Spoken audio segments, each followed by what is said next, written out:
that side of Christianity was so hardcore that I feel like there's so much sexual repression that out of that formed this like need for it, which could make it, I don't know, better, if that's the word. I can agree with that as well, because every European girl makes that blank of acting, etc. What? I see you. I'm just chatting with him, so don't be offended if I don't answer your comments. We bang all the movies. Oh, we bang all that moves in Europe. We bang all... Wait, I don't understand that. I think that's a sexual reference of some sort. Yeah. I don't know. Bang, maybe. I don't know. I mean, Europe's a big place. Yeah, and I think also in porn, like, the girls in Europe aren't as good because a lot of the times you go to set and they can't speak the same languages. And it's not like they can't speak English, right? Or something like that. It's literally everyone is from a different place on set. Right. So you have to do this like super vulnerable thing. Yeah. And like if you can't speak like the dominant when shooting porn is actually English or French in English Europe. Or French. Okay. Yeah, because Dorsal in France and stuff is a very big name. So the dominant language for porn in Europe is English and French, right? And if you're a girl like from Lithuania, like you don't know how to speak to anyone on set, you're not going to say any of those European words because directors will actually be like, don't say anything unless you say it in English. Okay. Right? And then if you suck trying to say a few words in English, they'll tell you not to say anything at all. So there's like... So they're already being told like, oh, a voice coach? Like yeah. Go say yes again? Yes? Yes. No. Yeah, because your product sells less if you don't speak English in porn. How much English do you need to speak, let's say? I think a good amount, or just something that's like, you know. Right. I see. Yeah. Should be doing broadcasts most times and you're streaming. What, Ahmed? I've seen you like for like 5 months, so I don't know your waist. Oh, my waist situation. Your waist being my back. Well, it's part of it. I'm just tired of answering it to like the general public. I'm sorry, bro. Like, hey, I wish I could tell you, but like I'm over it. I'll do a little breakdown. There we go. It seems like upon my arrival, I asked about Adriana's back because it was a very important question for me to find out if she feels any better. She said that she wears her brace every now and again, doesn't necessarily like the aesthetic look of it, but I said that's nothing to be worried about because as long as your health is recovering, that's what matters. To which she sort of agreed. Then we had a little banter on the chat group because people were like, hey, no, this and that, brace. Then we didn't find out how to clean it. Then there was somebody said that we could clean it, and then that's how the back is going right now. Yeah. We're doing some behavioral changes, sleeping better. There's a dog, a baby dog, and babies keep you up, so you gotta keep your fitness up. So that's true. And that's Adriana's back. And that's the dish, guys.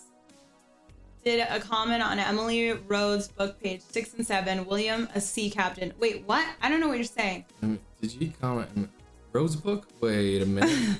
Who? Huh? What? Oh yeah, the book club. Do you have a book out yet? I'm sure you're gonna be me, my own book. Yeah. Well, my story isn't even close to finish, so why would I write a book?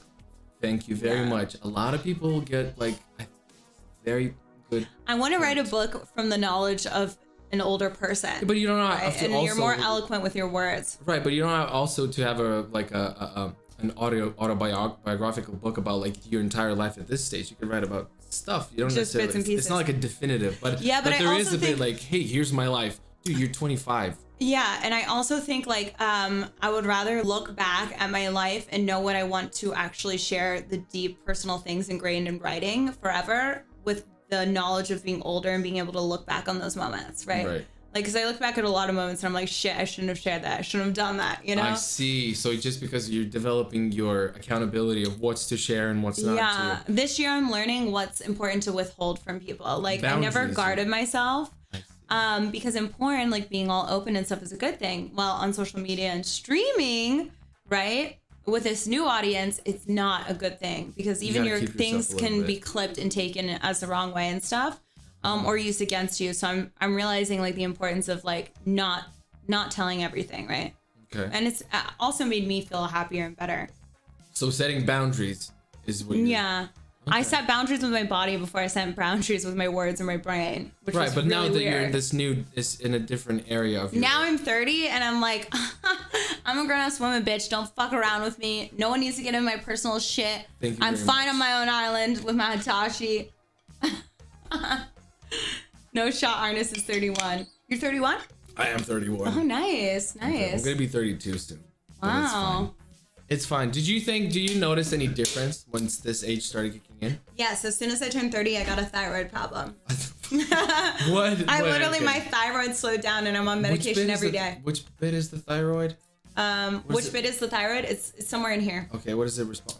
Your thyroid controls all of your hormones in your body. Oh, that's so important. like I noticed I didn't want to have sex. I noticed I was gaining belly weight. I noticed that I had brain fog and I started to feel even more depressed. And then honestly, the thing that caused me to get help was I was so fucking tired all the time. I was even taking 100 milligrams of Adderall and I was still like, I could sleep 12 hours. Yeah. That's a lot of milligrams of Adderall as far as I know. We're in a pandemic. Like there was not shit We're in to a do. pandemic. Need 100 milligrams I was trying at to do least. shit around my house. Start the day. Okay. So you were Are you sweating? Do you want me to put the AC on? I don't feel like I'm sweating. No, he's not sweating, guys. He's just moisturized. I have on a lot of powder. Like it's my lights, bro. He's got a nice forehead. All right. So wait. 100. No, I've never done meth, bro. Don't try and turn the story into a weird one. Meth. Yeah, that's no. We don't. Yeah. I mean, I did one time with a stripper, but that was like no. I mean, once. She's a stripper. All right, go on. Okay. Oh my god. And it was. I mean, you're here. You're right. Yeah, I actually. it was a great time. Don't, but definitely don't. But when I was in biology class, one of my teachers was like, who's better? Like the person that has written about everything or the person who has written and experienced everything? Is he trying to sign you so up he to a kind of cult? like set us up. And in my brain, I remember being in college and being like, well, before every time anybody like offered me some type of drug, I'd be like, well, my professor. am I going to be better if I know about it and can write about it or if I just write about it? Well, I got to experience it. The professor did say I should try. Yeah, that's Well, it sounds like, was he wearing like a robe? It sounds like he was like signing you up to a cult. Definitely like a bit of a cult leader. No, but he was like he was a free thinker for sure. He was a free thinker. Yeah, he often talked about religion and stuff and like. But what was he teaching? What was his original thing? Biochem. Biochem. Yeah. What he was talking about. Yeah, I mean, like, because actually when you go to school to be a scientist, religion plays a big part in science and how you perceive science and how you go on to learn and teach science as well. So I think it's very practical that he'd often bring it up. It also affects like how you've understood it all the way up until you take that class, right? Like I grew up in Christian schools. Right. For most of my life, I believed that dinosaurs were never real, right? Is that a thing that they teach in some schools? That's yeah, like in some of the Christian. I mean, when I was in Christian school and I was a Christian, they straight up tell you like dinosaurs never existed. Like it's a made up thing. That's a specific segment of I mean, I wasn't in a deep Christianity. I was just in